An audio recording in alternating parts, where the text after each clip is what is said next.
Hello everyone, this is DJ. Michał?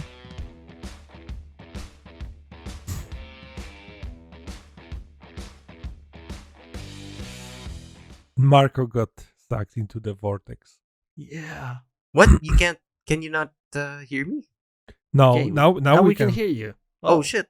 Okay. Hello. It's me, Marco. And I don't and know. this- I don't know. And this is a little bit rough start of the next episode of CG Talks, the podcast where CG guys talk about CG, or sometimes just be silent and enjoy. You know, Yeah. Enjoy the moment. Marco, since you went back from that black hole, you're a little strange. I don't know. Really? Oh, I can assure you, I truly am. Yeah. Yeah, you can't trust anything these days, Mark. with this AI technology and stuff. Fake Yeah. news. So whatever Oh, happened, man. whatever I have happened the been- last month. What? That's one black hole I just came from, and I think I'm gonna go back and live there for a while. Sorry. Like today, we're going to be going over the interesting developments we've seen throughout January up to this 2021, moment of course. of 2021 of the new year. And- Yeah, and so I think whatever was the time zone where Marco was in the black Yeah. hole. Yeah, but- Narnia or whatever. Yeah, I think it was 2021 for everyone. So I'm gonna jump into the first, which is well, it's not really a you basically Adobe has been incorporating more and more AI into their software, Photoshop particularly. And anyone who's tried the Photoshop 2021 releases has been subject to like a lot of wonderful surprises, particularly the neural filters and a lot of the other tools that are just much more robust now thanks to the AI technology in there, and it's only the beginning. Also, After Effects has a 2021 update with some changes basically to the content aware fill tool, the color space, and gamma for red and Komodo files. I think those are the main highlights. But yeah, so that's the first update in this episode. I guess this is like January, starting of the year, and is the season, open season for new releases. Well, Yeah. I'm pretty sure that they should already name them 2022. Is that the trend? Is if the trend continues right now, so that everyone will release the software for not for the coming year, but even the next one. I don't know. I feel like that marketing tactic can also backfire because, like, now when like a software says 2022 is out in 2021, and then other software is like, well, this is our 2021, and it's so much more like sophisticated. It reflects so much more of like the tech that's that we have at 2021. I think this kind of thing, like going too much into the future, is the thing that happened to the Cyberpunk game, for example, that it was announced for so long and it was supposed to be working on the previous generation of the consoles, and then it just got released, and there were these, everyone expected it to work so smoothly, and it just didn't work out that well. The expectations were so high. I think like I don't know if I mixed it up, but like between PC and console users, I think, was it the console users who had a better time, or was it the PC? The PC users just had a better time because okay. of this. I think it was just some things that were used and not really polished for the older generation of the consoles. Yeah, well, I don't really get to play computer games anymore myself, and like I have a Steam account that I haven't really touched in a really long time. I don't even know if it's in Steam. But speaking of Steam, another bit of news is we got like a bunch of free looping sims in OpenVDB format of Steam Smoke. Yeah. So that's well, I mean, surprise, like enjoy that in the start of the new year. So you can find it in Gumroad, and the fellow behind it is called Between Two Pines. Pretty Between sure there two. was this there, Between Two Pines. I'm pretty Uh-huh. sure there was a talk show that had a similar name, Yeah, Between Two Ferns or something. yeah, It's fantastic Zach one. Galifianakis, yeah.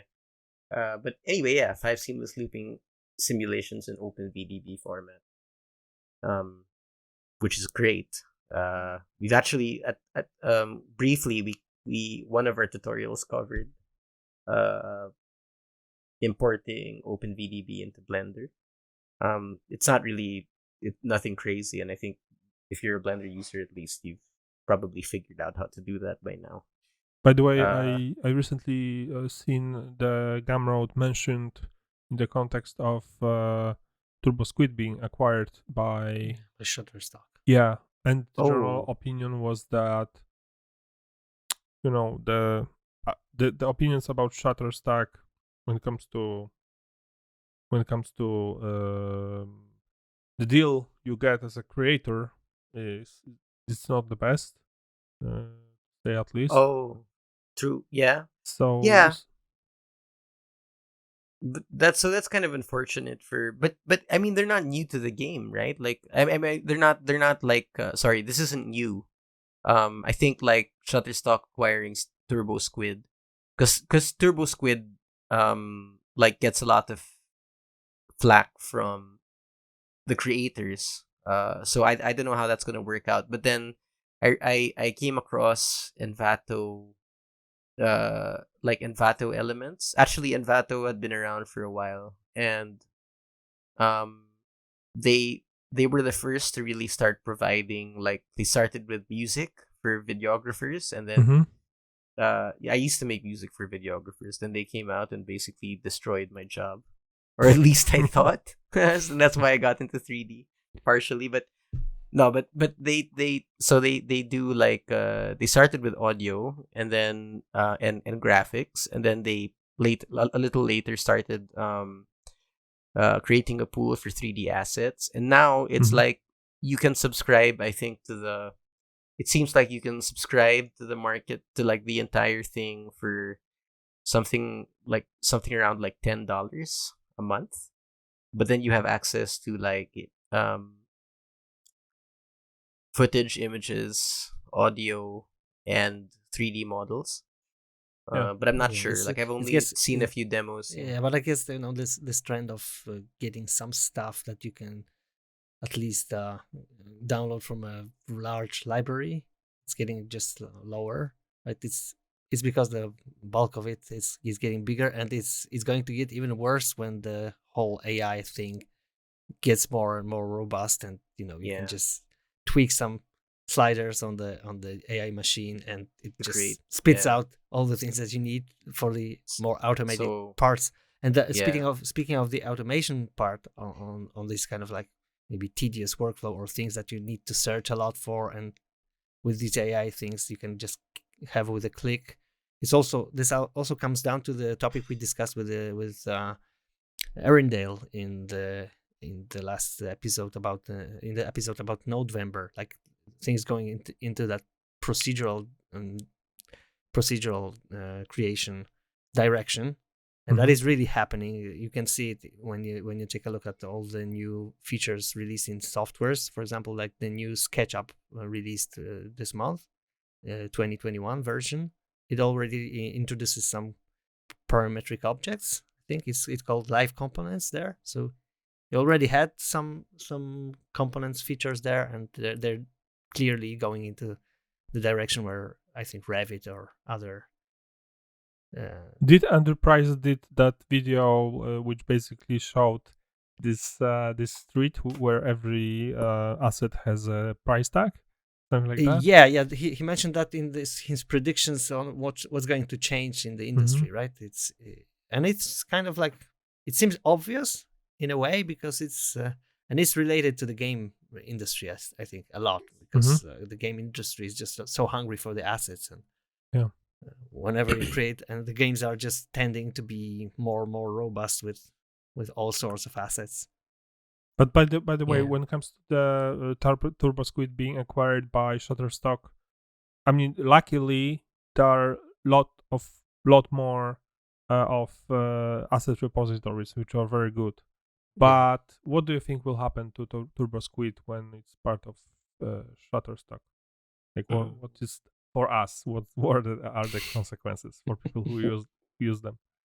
Well, I figure hopefully prices will go down. Really? And then maybe they might be like absorbed into like the subscription model, and then for a reasonable price you have unlimited access to like a pool of, because Turbo Squid has already begun hiring people to create assets in a way that are proprietary, like in-house, so that you could order custom assets to a certain degree, and things like that. So I mean, and they were sourcing from people all over the world. So basically, they had an elite team of like 3D modelers who were like really, of like a high caliber, that were making like bespoke assets for customers, and I guess assets that Turbo Squid would sell. So I guess they're less reliant on like the ecosystem that they originally had, where like you become a vendor on their platform, and then they get a cut. Like now it's like, I think they've already been moving towards already like being able to provide assets themselves, and I think all of this is just going to be part of like some giant Shutterstock subscription model. Yeah. So with some kind of guaranteed quality and like line of models which meet some kind of, like kind of Yeah, yeah.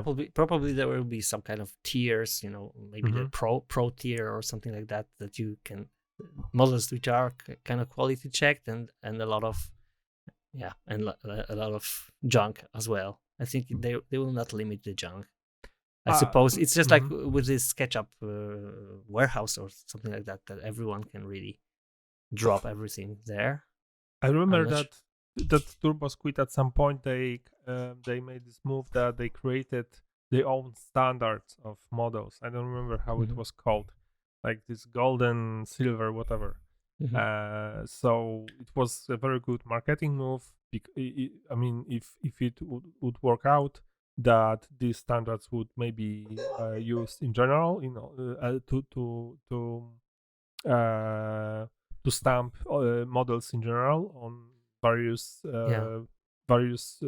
repositories. I don't think it worked out, but at least for their service, it was used. So yeah, so Shutterstock buying this, buying Turbo Squid is also buying all these marketing ideas, and basically they own now their internal standard. So yeah, but I remember when I was trying to sell something on Shutterstock, I was reading about it, and the one of the accusations towards Shutterstock was that a lot of people are trying to sell their stocks, better or worse, and the problem is that before you reach the level of like the amount of money that you can take from it, you are basically doing it for free. So there's a lot of people who uploaded many photos, but they never reached that guaranteed payment level, and Shutterstock was earning on them, but not paying those micro contributors. And there's a lot of photos there in this library which are created by them. So I was thinking that how it's going to affect the guys who are selling their works on Turbo Squid. But I think on Turbo Squid was somehow similar. And I thought, but by the way, they are going to use that the preview of 3D model where you can, in a way render Like Orbit. Yes, Orbit. Like and I think Sketchfab. this is going to be much more useful for 2D designers and artists. Yeah.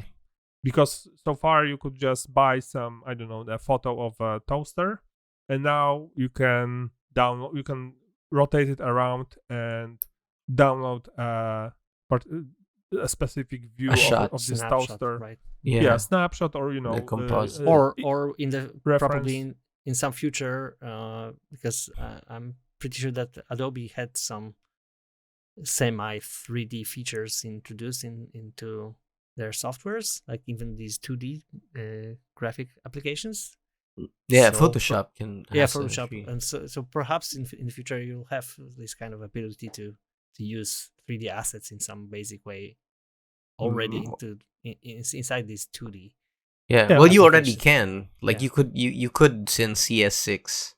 I remember trying it before. Like you can actually import like an OBJ and light it, but it doesn't render as nicely, obviously, as like a dedicated 3D DCC. But then in After Effects you have this option, and 3D quite powerful already. It's pretty interesting how these things will kind of blend together or turn in the end, because it seems like 2D, 3D, this all seems to come, crossover. Crossover a lot in a lot of areas, and just like grease pencil coming to Blender and introducing 2D features into the 3D, and vice versa, things from 3D coming to the 2D design world, and it's just like the lines get blurry, which is actually I think it's good for a storyteller, from a storyteller's perspective. Yeah, and I'm curious about how VR will turn out in this whole whole puzzle. And one news that was this month's news was Tilt Brush going open source. So an application, I think it was developed by Google, right? So what is it doing? It's for drawing in VR, right? So like drawing.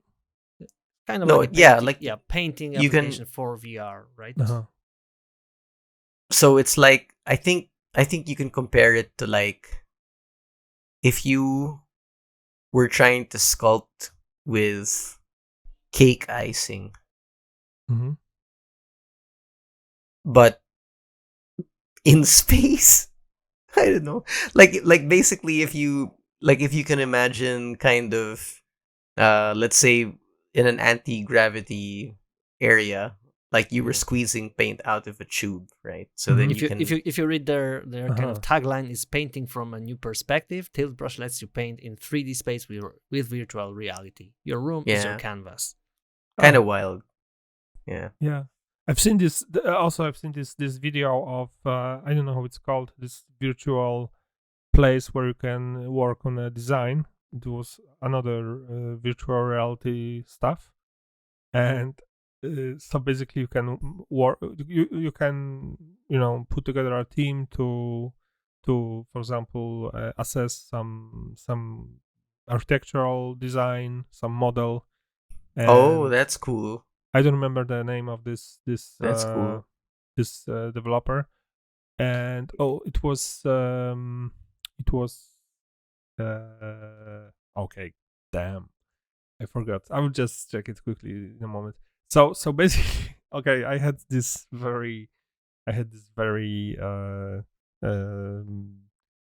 like original revelation, because basically there's you can take two other guys and work on some design or whatever in 3D space online with virtual reality, and I thought that we don't have to look for aliens in space. We are just aliens. We just became aliens with that. Like when you design some kind of structure with two other guys online in virtual reality, and you are just have this avatars which are building it or rotating and changing elements and talking about it. This is basically officially an alien. Yeah. because Yeah, but you can be whatever you want. But that's just the level of immersion is increased. But I guess that might be kind of the notion that the feeling that our ancestors, our fathers, had when TV was announced, or I don't know. Oh yeah. Before that, the phone, like people, I believe that people might be shocked by it, or motion pictures in general. Things like that changed the necromancy. the viewing perspective of reality. And right now, it's maybe even more mind-boggling because it can fool your eyes even more. Yeah. I mean, in Space Odyssey, the movie, Kubrick's movie, there is that video conversation. I remember when I was a kid, I was watching that. It was, of course, wow, what sci-fi. Yeah, right now every household can have a video phone or whatever. Yeah, and arguably, like maybe they're to blame. Like if they never made those stories, like if they never, like a lot of tech now is modeled after sci-fi inspired. Yeah. But like going back to the whole like the virtual space thing, there was a time when I was looking for what how people were sort of busking in the digital world, how do you translate, let's say, playing an instrument in a corner in a park somewhere to the virtual world. And it turned out that there's this app, or there's this program called Second Life that's been around for a really long time. Yeah. And people have actually created like it's like you're playing a game, right? You could say it's kind of like Minecraft, I guess. Like you have your avatar and everything, and you're basically just living in a virtualized like real world scenario. Like nothing really fantastical. Just you can look like anything and you can do anything within this this virtual space.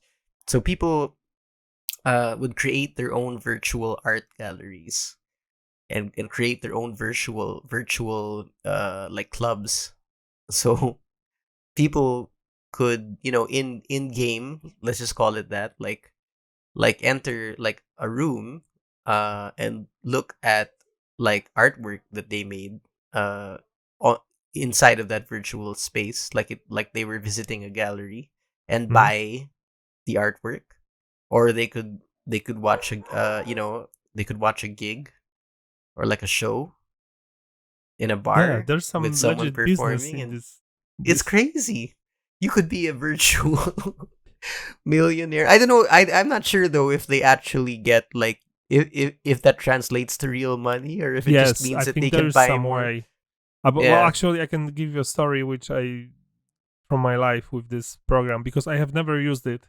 But like 10 years ago, I think it was like 15 years ago, that program was already there. It's an old game or program. And there was a contest for a design of like some advertising poster for some company, like internet bank or something like that. And to make a design was the first thing, but finally it was who wins was supposed to be decided by voting of people online.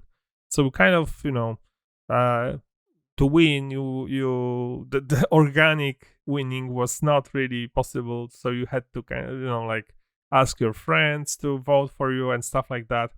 And with my brother, we had some very weird idea for getting votes. But finally, which was very efficient, but finally, but I'm not going to tell what it was, because it was it was a shady business. But finally, the guy who won was user of this Second Life, it's called, or something like that, and he basically created a huge poster in this Second Life, or several posters in this space, asking to vote for his work. And basically it was like we were watching the number of votes, and it was like everybody had like 50 votes. This guy was like every hour like was getting 200 votes. It was up. Some crazy number of votes, and these were really people playing that game. But he also kind of used like a leverage that you know me and stuff like that. Vote for me. So at least when it comes to winning that contest, which had some real monetary prize, he used that reality to recruit as many supporters as he could, and it worked out, at least in this case. So, but I really wanted to at some point try it because it was something new. But I think I had this warning sign in my head that it's called Second Life. Like, well, what with my first life? Like, do I you trade it off? Yeah, it's like in South Park, this guy has no life at all. Yeah. So, like, do you have the first life if you're spending so much time in your second life? It's like the ring, you better not put it on. It takes over. Yeah. I just basically consciously didn't even try it because for me it looked like because you could even get married there and shit. Place to go. I mean, no. I mean, I know, like, you can. I guess. I suspect. Hey, guys, and doesn't it really like translate to the 3D industry in general? Well, that's kind of true. It's not like I have much of a life just now either. Sink into the thanks to rabbit that. hole. Spend your life. I'm just kidding. No, not really.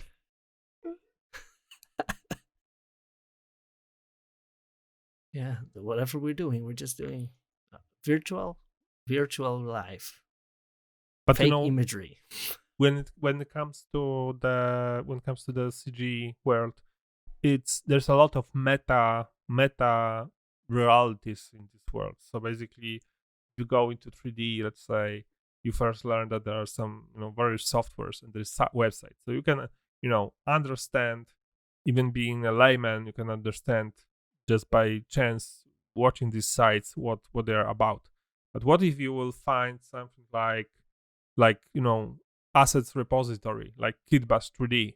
I mean, this is to really get it, you need to understand the basic idea of 3D. So this is like the second world. Like, if you are into this, you know all this, like this landscape, but it's very, very meta. And really, like buying shaders or buying programs to create shaders, plugins. It's like, shaders, honestly, there are times when I feel like exactly. The sense of gratification I get from buying a really useful add-on is probably the same as like a normal person getting like a new high-end toaster or something. Like it's like that, like, so I'm just like this dude in like this room, and then I'm just like, whoopee, Christmas came early for this guy.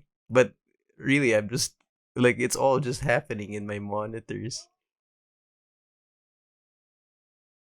It's kind of crazy. But yeah, exactly. Yeah, somebody turns off the electricity and it's gone. Yeah. Nobody can prove that you have anything. Yeah, so unless you print it out somehow. Yeah, you print your bitcoins. But printed stuff can also. It can get swollen. But that could actually. Oh, sorry. But sorry. This is actually burning the fire. This is guys' instinct to buy gadgets which help them with their career, whatever hobby, your thing, right? Basically, I even read some article of some psychologist who said that he was talking about the Valentine's Day, and so this is a good time to tell that. And he was like addressing the like this sorrow of guys who say, well, Valentine's Day is all about women. It's not about us. They are on this better end of the deal on this day. So he said, okay, so if you want to have something like which is going to boost your I don't know, well-being and stuff like that in this day, if you want that day to be also yours, then go to some shop and buy a gadget which is connected to your career, or that stuff you're passionate about. This is going to be basically like the same thing as Valentine's, I don't know, card, whatever, for your girlfriend.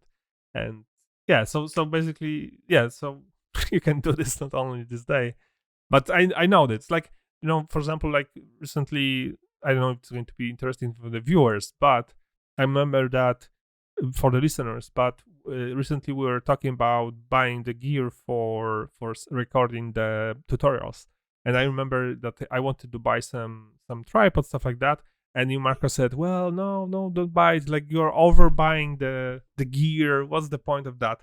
And I don't see any kind of like downside of it. I mean, I'm not buying stuff that, I mean, these are tools for my job and for the stuff I like to do. So I feel like this little boy who's buying himself another another box of Lego. Like there's just boost on in even it's the little things, and it actually really is a thing. So like it's called in our, like, at least in, I don't know, actually I don't know if this is a term that, like, an international term, but like among like my musician friends, like there's this phenomenon that people call GAS, or like gear acquisition syndrome. Actually, I'm pretty sure. Okay, yeah, because they like like people, but like people always like will buy like effect pedals for their guitars, more guitars, stuff like that. They don't actually help you get better as a guitar player, but they just, it gives you this feel of, You can go too far with that. But I noticed that when you buy this kind of stuff, like the physical, gear, like tripod or some music box for effect box for guitar, you can basically sell it back for almost the same value. So it's cool. So for example, if I'm buying stuff like that, I'm checking it, and if it's not useful, you can I'm liquidate. selling back basically on like eBay for almost the same price. I get the boost, and some of this stuff is surviving the That's test. True. And I don't sell it back because true. It's useful. So this is can really, really buy a lot of stuff and not go bankrupt if you sell it back after playing around with it. Yeah, but I guess that's not super handy with the subscription model software nowadays. So you can't, but you can, at least you can, buy a month. Buy a month, leave, buy a month again. If some amazing new update comes, at least for buy a month, and then stop again, and just. By the way, since we are on the updates, I have some cool update from our Xestop servers. So we added more servers. We have, I mean, that number varies because some of them are constantly updated, or there's some troubleshooting needed. But we updated the Windows on and installed 7-zip on the servers, which is a small thing, but we actually did some cool thing, which is when you are on Xestop, basically you have two drives. One drive is the system drive, which is 70 gigabytes, and is only for installing your software. And the second thing is a network drive, which is a drive for keeping your projects, keeping your renders and stuff like that. And so far we had, it was called U drive, and this is the shared storage where you can upload your projects, download stuff like that, and it's basically unlimited drive. And we made a little update where you have like a little script on your desktop, and you can change the letter of this drive to any letter you want. So basically, this is because we noticed that a lot of customers have their path set in the project when they want to render, but they not always are you. So they would have to relink these assets. So now if you have like the X drive, whatever, D drive in your project set, you upload the project, you open it, and you change your drive on your server to your one from your computer, and you can just start rendering. Cool, yeah. From, so as long as you save your any, assets at the absolute paths, and this stuff, you're set when you move them. Yeah. And Zestop is quite powerful. I guess I've seen recently a kind of benchmark setup that a guy made on the Blender Artist Forum for Blender render farms, and he tested out Zestop as well, and I think it was one of the highest ranking. In terms of speed for price, because you have so many GPUs there at your fingertips. Yeah, and you have several different setups. Like we have 3 kind of servers with V100, P100, and the 1080 Ti servers. So one of them is more cost efficient. The second one has more VRAM, because this is sometimes a problem for rendering with GPU. Another one is the most powerful. So only with one license for your software, you can really get a very high Cinebench score and a lot of power. So you can really choose what you want. Also, we have recently we added some SSD drives to some of the servers. So there are some customers who need, where the bottleneck is the time of saving the frames, because they render really fast on these servers. So we added some SSD drive to some of the servers. So Sweet. So the saving of the frames not slowing down the rendering process. Yeah. Any other news, guys? Because I have a lot of them. All things to make your workflow smoother. And talking about new releases and new stuff on the market, the new Arnold 6.2 was released this month. So, and it introduces the well-known and appreciated feature from other rendering engines, which is the light mixer. Generally, I think it's becoming like a standard, so to speak. I guess, like, man, I'm just waiting for Cycles to have this kind of feature. I know that LuxCore Render does have it. So yeah, I noticed that recently the post-production in the frame buffer is becoming like it's bigger and bigger, and more and more of our customers are using the frame buffer post work. Also, like recently I started to play around with Chaotica, which, by the way, it supports GPU, and I tried it on our Zestop servers, and Chaotica supports like multiple cards, like 10 cards. So this is like really crazy performance. Basically, I started on a laptop, then I moved to my new computer with GPU cards. It was, wow, this is powerful. Now I can work really fast in this very quick iterative look development feature with such a powerful card. And then I tried our servers with 10 of these cards, and it's really difficult to go back to your computer or a laptop. You get spoiled. It's yeah. So by the way, when it comes to Arnold, and Chaotica has some very cool frame buffer effects, and it's really artist friendly. But when it comes to the Arnold update, we also released new version of our plugin for Maya for the farm, and basically we updated our user interface. So if you're using Maya, I encourage you to try our plugin, because we have the most the most complex and more plugin interface from all our software right now. You have several tabs. You have settings, you have assets, you have logs on the level of the plugin. You have a lot of control over the process of upload of Maya scenes. Mostly because Maya scenes sometimes tend to be quite complicated. The outliner, from looking at the outliner and dealing with some issues with Maya scenes, there's usually a lot of custom scripts used by the designers, by artists and studios. The Maya is very customizable when it comes to the pipeline of the studio using it.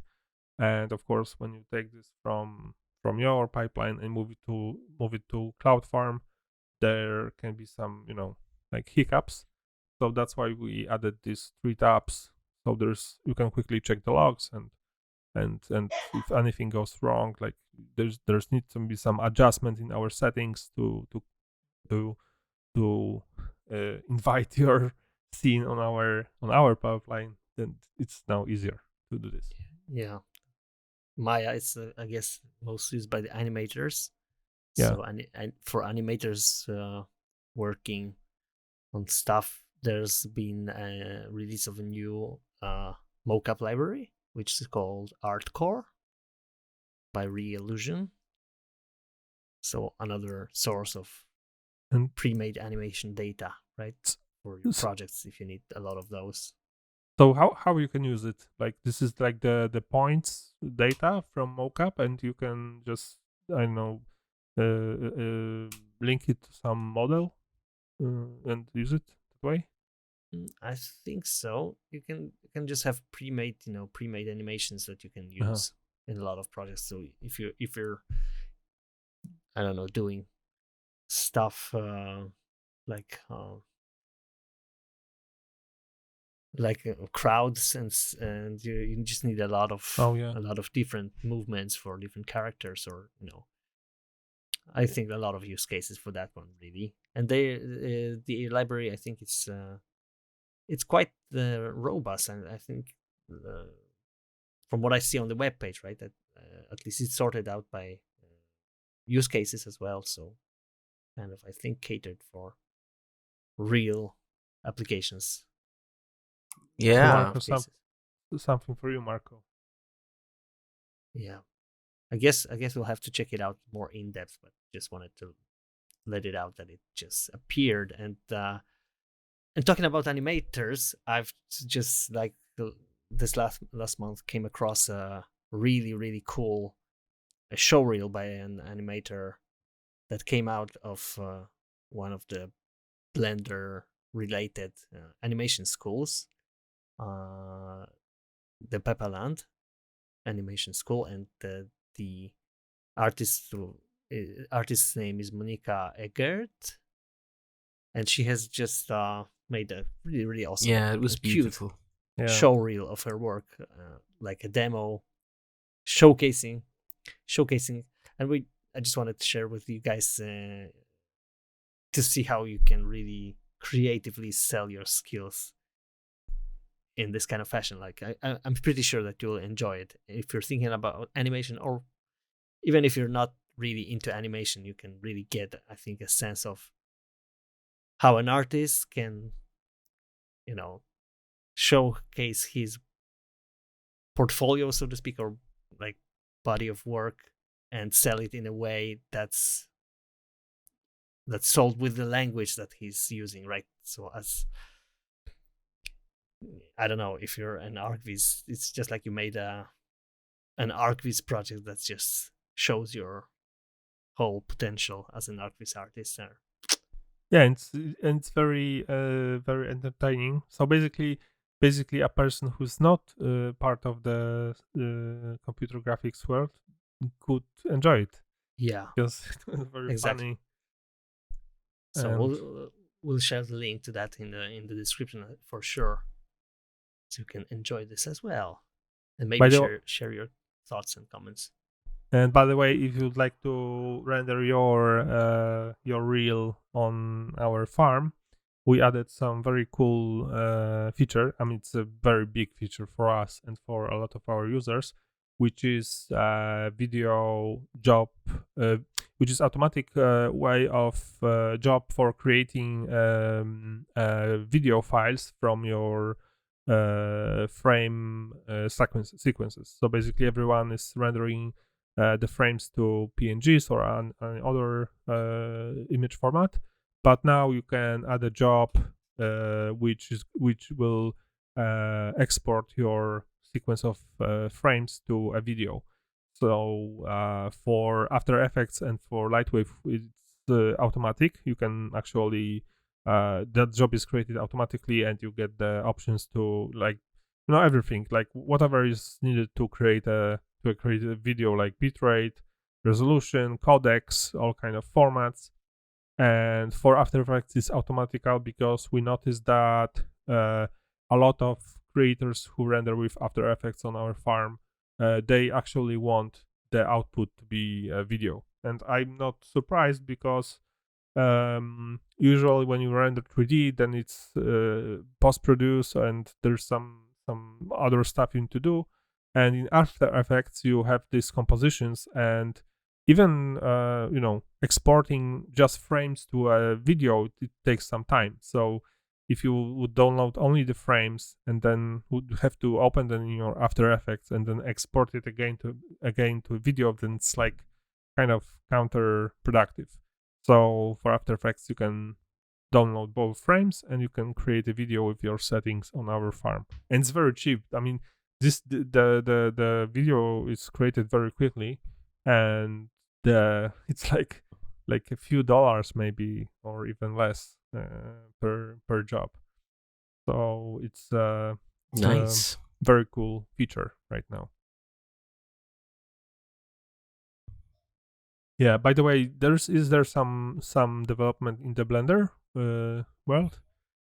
Oh yeah, we try to softly avoid this a bit in this episode, not to make this a Blender only or Blender exclusive podcast, because we're trying to be as software agnostic as possible. Which for obviously Blender two of us cultists. are anyway. Yeah, there is, in fact, there. Yeah, that was pretty funny. Like in one of the podcasts I heard with Jama Jubayev, he was discussing this Blender as a cult. He had a very healthy healthy distance towards that, but yeah. I guess it's kind of a joke, but maybe to some degree it is. It is a sort of a cult. But so for cult updates for Blender, the big Blender projects for 2021 was announced on January the 2nd on the official Blender. praise be our great. And the major, like, the milestones for this year will be the Everything Nodes project, and it's already been surfacing for some time, and snippets are available for playing. And people, I've seen like a lot of YouTubers come up with small use cases for the geometry nodes that were already introduced in the alpha versions and I think a beta version of Blender 2.92 that's not yet released. It's planned to be released the end of February, really. So right now it's still being polished, but the end of February we should have a stable release already containing these new cool features of geometry nodes. So this is like first chunk of the Everything Nodes project, and that's aiming to nodify everything in Blender. So starting with geometry, which already is pretty cool from what I've seen. Like, people are creative and finding ways to use it creatively. Right now it's mostly for scattering objects or making them interact somehow with the scene. Maybe some MoGraph stuff. Yeah, already MoGraphers are kind of having an eye on it. It's pretty basic for now, but it's just like groundwork for future development of something that it's going to be huge, probably in a year's time or 2 years. This is the asset browser is another one. So and I've seen and tried a bit of the asset browser in the alpha state. It's already kind of promising, but yeah, very, very unpolished yet. But that's I think that's a no-brainer. It has to be in Blender. It's something easy to save and drag and drop your assets that you're using and reusing for different scenes. So really, some conveniences coming to the Blender world, I guess. And one cool little thing that just recently hit me, it's not related to the official announcements of the Blender Foundation, but a cool little add-on. And in fact, I immediately decided to do a video on our YouTube channel on that. So that's on my to-do list right now. It's an add-on called Key Mesh, and it has been released in an alpha state, so you can already play with it. A little add-on that's just making keyframing your animation based on the modifications you do to the mesh. So you can kind of imagine like doing, for example, in the sculpt mode, doing some clay modifications of your mesh, and then keyframing each frame by frame. So doing like a stop motion claymation. It's just like super easy, right, in Blender. You could do that probably even before, but with this little add-on, it's just super handy. You click the button and it saves, and you save the state of the mesh, and then you just modify it, move to another frame, and so on. And so it's kind of like cool. You bringing the claymation workflow to the virtual space. Marco, in Philippines, did you see when you were a kid that animation of these two clay guys? Like one is this short fatty one, and the second one is that high skinny guy. Are you talking about Gumbo? One is blue and one is red. Gumbo? Is that who you mean? Gumbo? I remember Wait, there were let two me guys. see. Doing a quick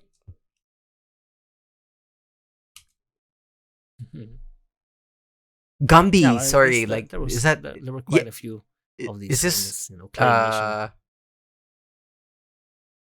Did you mean Gumby? I only know one claymation from my childhood. But that would be it. That and MTV Celebrity Deathmatch, of course. No. Oh yeah. No. It was. I can remember one claymation, awesome animation, which was the Three Little Pigs, by Green Jelly video. I don't know if you guys seen it. It's like a hard rock, video from the 90s about three little pigs, and this famous, bedtime story just turned a bit weird there. Yeah, with rock music. Green Jelly, Three Little Pigs. I didn't find the animation I was looking for, but I found somebody making animation of the Among Us computer game play, which is I think it's a very good idea. If you want to make some very simple to animate characters. And by the way, it's coming. Among Us video on our Garchomp.net. Yeah, can't wait for that. Very soon. We stained our hands with that. Everyone's doing like this. And we're just the same as you guys. We just do the Among Us videos. That's all of you.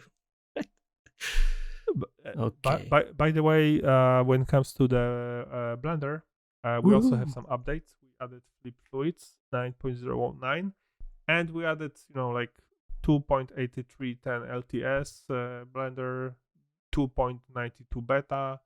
And basically, if you are using Blender and you have any kind of some niche build, whatever, adding Blender to our farm is very quick. I mean, just the routine adding, there is no anything additional to install or like some issue. It's like 15 minutes. Basically, you can appear on the chat, ask for your Blender, and we download it, the build, and you have this like within our tops.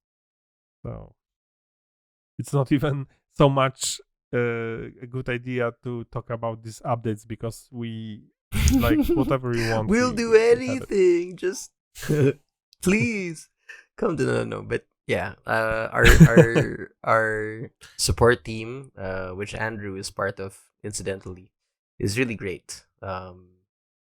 And a lot of people can attest to that. So, yeah, one of the coolest things about our farm basically is that you can, if you need something, if you have any questions, there's someone you can talk to in real time at any time of the day. So, yeah. And yeah, I think so. and that's Yeah. a wrap. I guess we all go Yeah. offline, take our clay, and Yeah, my fingers are already itchy. Yeah. I just want to play with virtual clay. Right. Mm-hmm. All right. So okay, see you guys. So hear you later. Right. In the next one. We are going Bye. underwater. Bloop, bloop, Bye. bloop, bloop.